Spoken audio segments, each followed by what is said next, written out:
Cylinder ಇದ್ರೆ off ಮಾಡ್ಬಿಡ್ರಿ. Direct voltage ಬಿಟ್ಬಿಟ್ಟವ್ರೆ. ಹೌದ್ರಾ? ಜನಕ್ಕೆ ಹೋಗ್ಬಿಟ್ಟಿದೆ. ನಾನೊಂದು ಎಲ್ಲ ಆಫ್ ಮಾಡಿ ಮೇಕಾಣಿಗೆ ಫಟಾಫಟ್ ಬಂದು ಬರುವಂತ ಅಂದ್ರೆ ಕರೆಂಟಿಂದ ಆಗಿರೋದು ಅಂತನಾ? ಡೈರೆಕ್ಟ್ ವೋಲ್ಟೇಜ್ ಬಿಟ್ಟವ್ರೆ. ಹಾಯ್ ಹಲೋ ನಮಸ್ತೆ ಸ್ನೇಹಿತರೆ, ನಾನು ನಿಮ್ಮ ಪ್ರೀತಿಯ ಸಾಗರ್ ಮಾತಾಡ್ತಾ ಇದ್ದೀನಿ. ಏನಪ್ಪ ವಿಷಯ ಅಂದರೆ, ಇವತ್ತು ನಮ್ಮ ದೊಡ್ಡಬಳ್ಳಾಪುರ ನಗರದಲ್ಲಿ ಒಂದೇ ಲೈನಿನಲ್ಲಿ ಸಂಭವಿಸಿದ ವಿದ್ಯುತ್ ಶಾರ್ಟ್ ಸರ್ಕ್ಯೂಟ್ನಿಂದಾಗಿ ಸತತ 2 ದೊಡ್ಡ ಅನಾಹುತಗಳು ಸಂಭವಿಸಿವೆ. ಮೊದಲನೇದಾಗಿ ಚೌಕದ ಸರ್ಕಲ್ನಲ್ಲಿರುವ ತಮಿಳ್ ಬ್ಯಾಂಕ್ ಕೆಳಭಾಗದಲ್ಲಿ ಕರೆಂಟ್ ಶಾರ್ಟ್ ಸರ್ಕ್ಯೂಟ್ನಿಂದಾಗಿ ಸೈಕಲ್ ಗೋಡನ್ ಸಂಪೂರ್ಣವಾಗಿ ಸುಟ್ಟು ಹೋಗಿದೆ. ಇದರ ಬೆನ್ನಲ್ಲೇ ನಗರೇಶ್ವರ ದೇವಸ್ಥಾನದ ಪಕ್ಕದ ಮನೆಯೊಂದರಲ್ಲೂ ಸಹ ಶಾರ್ಟ್ ಸರ್ಕ್ಯೂಟ್ ಸಂಭವಿಸಿ ಫ್ರಿಡ್ಜ್ ಹಾಗೂ ಮನೆಯಲ್ಲಿದ್ದ ಇತರೆ ವಸ್ತುಗಳು ಬೆಂಕಿಗಾಹುತವಾಗಿವೆ. ಒಂದೇ ದಿನ ಒಂದೇ ಲೈನಿನಲ್ಲಿ ಈ ರೀತಿ ಪದೇ ಪದೇ ಶಾರ್ಟ್ ಸರ್ಕ್ಯೂಟ್ನಿಂದ ಆಗುತ್ತಿರುವುದು ಸಾರ್ವಜನಿಕರಲ್ಲಿ ತೀವ್ರ ಆತಂಕ ಮೂಡಿಸಿದೆ.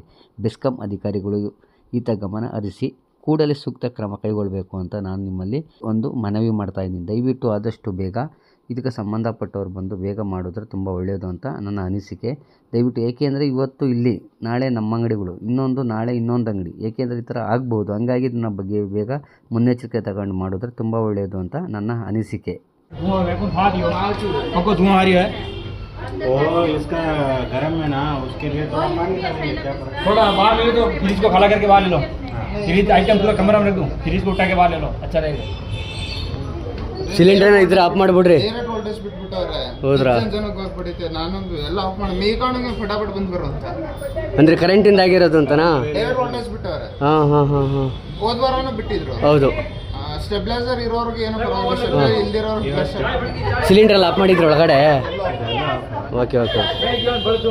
ಫ್ರಿಜ್ ಒಂದೇ ನಾನು ಸುಟ್ಟೋಗಿರೋದು. ಎಲ್ಲ